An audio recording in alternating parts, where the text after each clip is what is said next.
Hey guys, how's it going? We have a mellow day in the garden today. We are going to, I think, possibly go pick up some new finch. The weather is cooled down enough where we could add some more finch into our aviary, and so we would really like to do that today.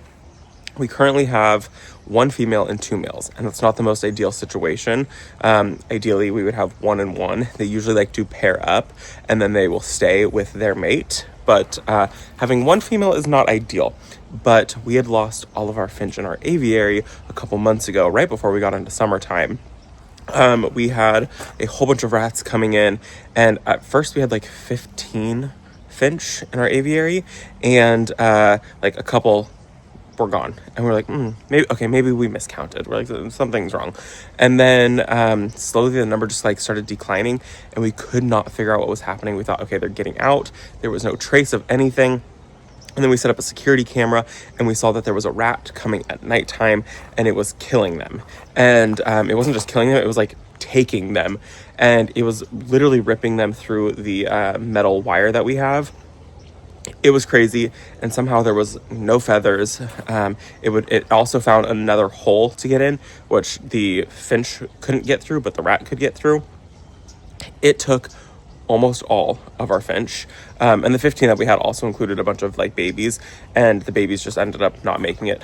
The babies of the finch, they rarely make it. It's not funny, but they rarely make it. The finch are really terrible parents, and so they'll have a whole bunch of eggs that they'll lay, and then maybe like 2-3 will hatch, and then out of the 2 or 3, on a good time, one of them will survive. We've had one instance where 3 of them survived. That was super crazy, but they also had like 12 eggs. So we've decided, now that the weather is cooled down, this is a really good time to add some more finch in there. So we would like to today go pick up another female and then another male and female. So we'll have a total of 6 birds in there. That's the most ideal. For us, adding these birds in the fall, winter time is really, really the best situation because our winters don't really get cold here. We might hit 32 degrees, maybe. If we do hit that, if we get even close to that, we usually throw a heat lamp in there, and so the birds stay nice and warm. So it's never super cold for them at all. But in the summertime, we don't want to add them because they'll go from an indoor temperature, which is about the temperature that our outdoors is right now. It's like in the 60s and 70s right now. And if we take them from inside temperatures at the store where we buy them, and then we put them outside when it's over 100 degrees, it's a little too shocking, we think. So we don't want to do that. So we always wait till fall time to try to add more birds in. And so now's the perfect time for us to add some more birds in. So we're going to go pick up a couple birds today. And then I think the other thing that I want to do is I just want to get this redbud planted. Why not, right?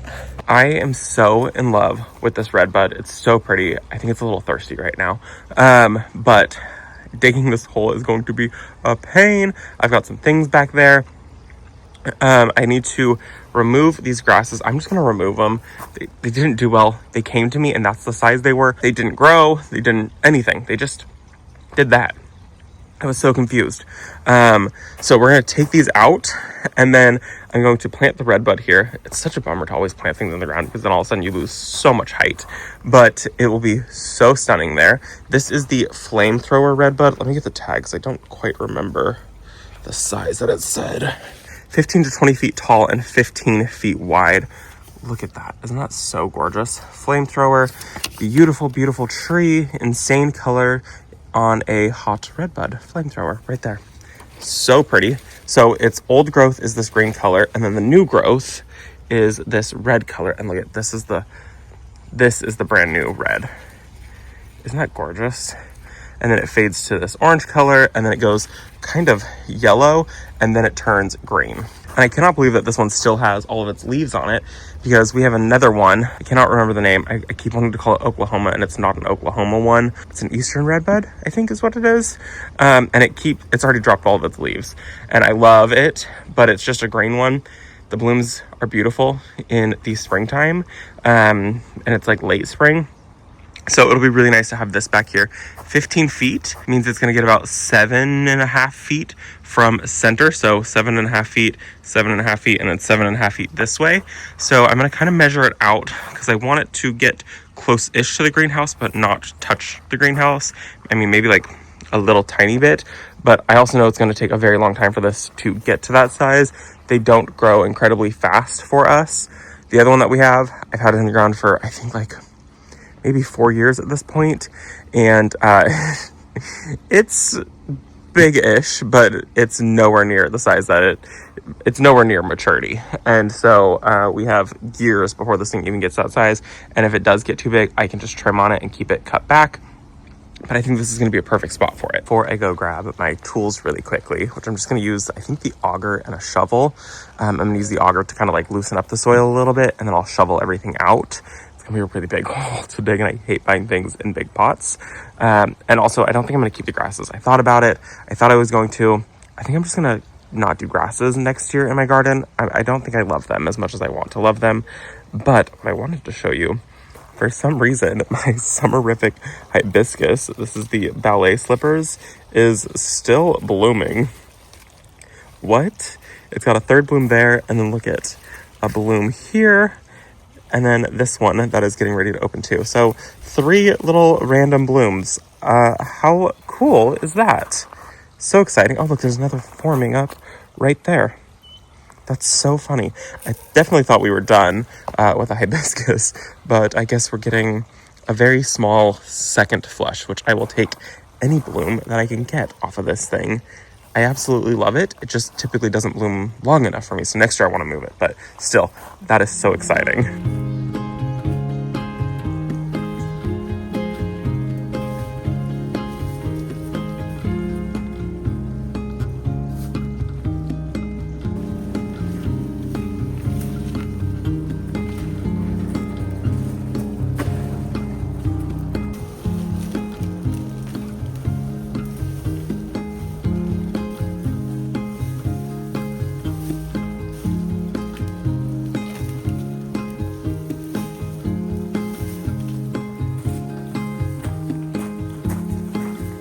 This is probably the reason the grasses didn't survive.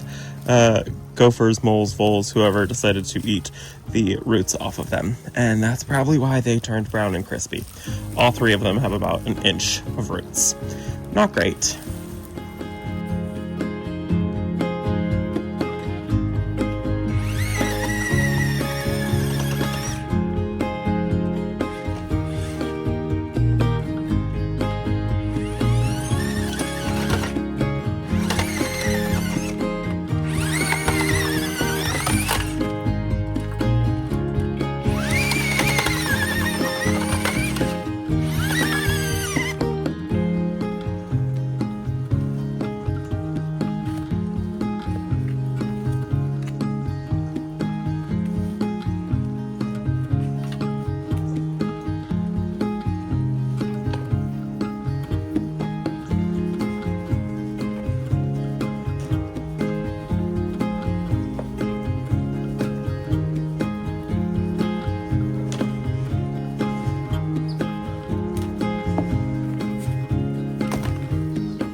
I was back here sweating my little patootie off, and my sweet angel of a husband came and brought me a drink. Also, I love checkered print. It's like one of my favorites. Brought me a drink because he saw that I was sweating like a madman back here. But it looks so good. Also, I'm still hooked on Shirley Temples. I drink like 2 of them a day. It's really bad. I'm obsessed with Shirley Temples. I'm like basically a 6-year-old. But look how good that looks. Oh, with the black fence behind it. Isn't that so stunning? It makes it just pop. I do have to move the chokeberry, but I am waiting until probably late winter, maybe early spring, because of the berries that are on here. So it still needs to drop all of its leaves. I'm surprised it hasn't colored up. It should turn a beautiful red color, but also the berries are just absolutely breathtaking. They're one of my favorites. And I have abused this plant. It's not even funny how much I've abused this poor plant. I think I've moved it probably 3 or 4 times, and I promised it that this was going to be its last move, and now we're going to move it again. So I am going to wait until a little bit later into the winter season, maybe once it drops all of its leaves and the berries have started to drop, and then I'm going to dig it up and I am going to move it. And it's probably going to be so mad at me for doing that, but it needs to happen. I don't think it actually was even thriving in the spot. You see how few leaves it had this year? I think it wasn't getting enough sunlight over here. This does like a lot more sun. So I think it'll be happier somewhere else. Where that is, don't ask me. And it probably won't be its last place. I don't know why I keep moving this poor plant. Anyways, Redbud. It's beautiful here. I love it. I love it on the black fence. It is glowing. It's stunning. Our black, I will put a link to the blog post down below. I get questions every time that I talk about it. It's on our website, visitourgarden.blog. And there's a blog post about every single paint color on our property. The soil, I didn't find a single jumping worm back here, which is so exciting because I did find traces of jumping worm, like the old soil, but we treated this area. I just didn't, I didn't mix back in the crummy looking soil, like the coffee grounds. And so I dug, didn't find a single jumping worm over here. I found 2 good worms. I did take them out of the soil and I did put them in the pot right there because I know that we are going to end up treating again. And the stuff that we use to kill the jumping worms does kill all worms. I did not find a single worm other than the 2 though. So we'll see how this comes along. But I could not be happier with how that looks there. It's going to be so beautiful up against the greenhouse. I'm very, very excited about it.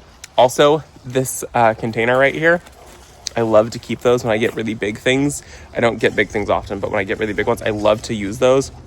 They're great for doing garden cleanup because they're so sturdy. So I'll go around. Brent threw away my last one. But anytime I need to do major garden cleanup, the pop-up bags are fabulous. I love them.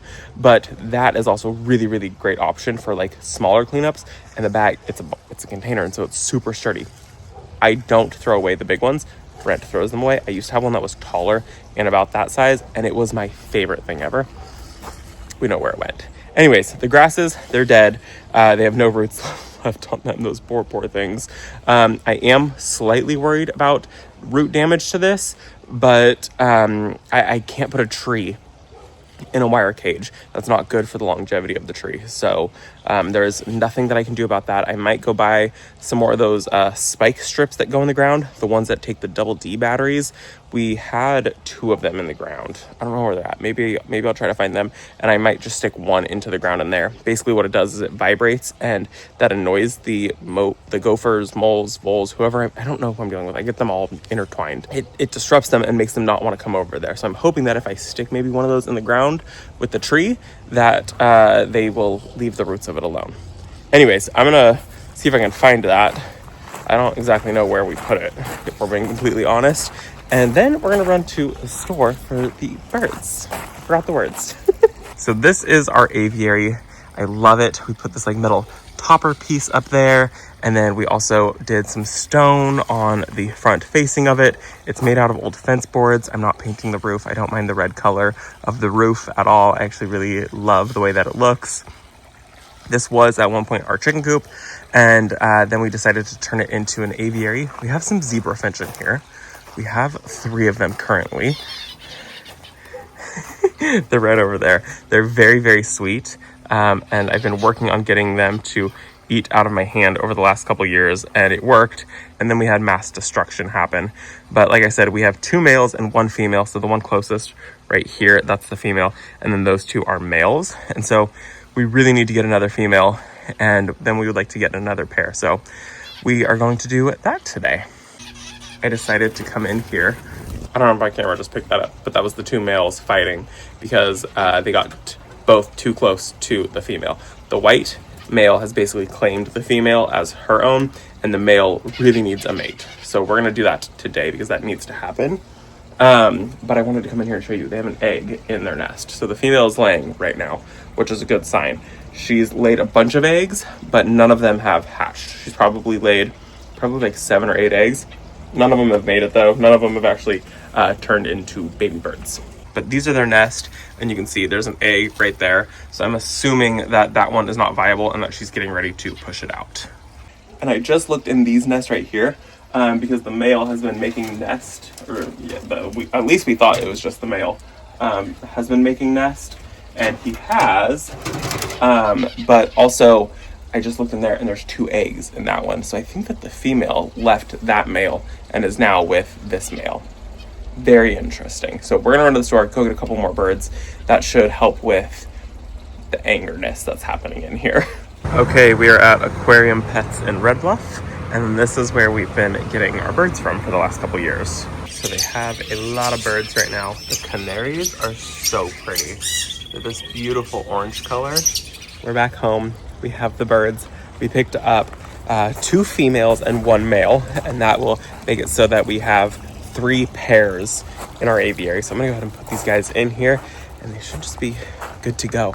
It's so cute. One of them is pecking on the side of the box. I think they are ready to get out. Can you hear it?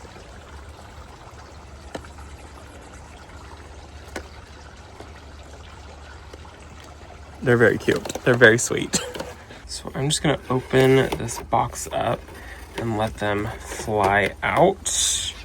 I might have to dump them out. I'm gonna just dump them into the food so they know where the food is. They don't want to. Okay, one of the new ones is right there. So everybody's trying to figure out, those are the 3 originals, and then one in the corner is one of the new ones. And then there's one of the new ones, and the other new one is down at the bottom. Well, I think they've gotten pretty comfortable with each other. These 5, the 2 females, keep following the males around. It is mating season, so there's that, but all 5 of them were a minute ago sitting on this log here, or this twig here. The only one is this one male down here. He's just hanging out, not interested in what's going on up above. I'm gonna let these guys settle in. They actually seem to be getting along very, very well, which is really nice to see. The female that we originally had in here is very jealous of having 2 new females in here, and she's very interested in the new male. So it'll be interesting to see how they all interact with each other. They're all just hanging out. Nobody's been violent, which has been a good sign. They're all just kind of hanging out and they're talking a lot. They're very talkative right now. So we have a total now of 6 birds in here, which is great. That's a really great number. At one point, like I said, we had 15, and then lost a bunch of them to rats, and then they started getting sick from the rats. That was a real bummer. But that issue has been solved. It's so funny to hear them squawk. But I think that's going to be it for this video. We got the new birds in, and they're just going to all hang out. Everyone should have a pair, so everyone should be happy now. And like I said, it is mating season, so hopefully they start laying some eggs and we can replenish the flock, because we would love to get back up to a higher number. They typically don't do any mating in the summertime, so we went all summer now of no babies, and we're hoping that we can go into winter, fall time with some babies, and then also have springtime be some babies. It would be very, very exciting. So that is going to be it for this video. I hope that you guys enjoyed it. Thanks so much for visiting our garden, and I'll see you all in the next one. Bye, guys.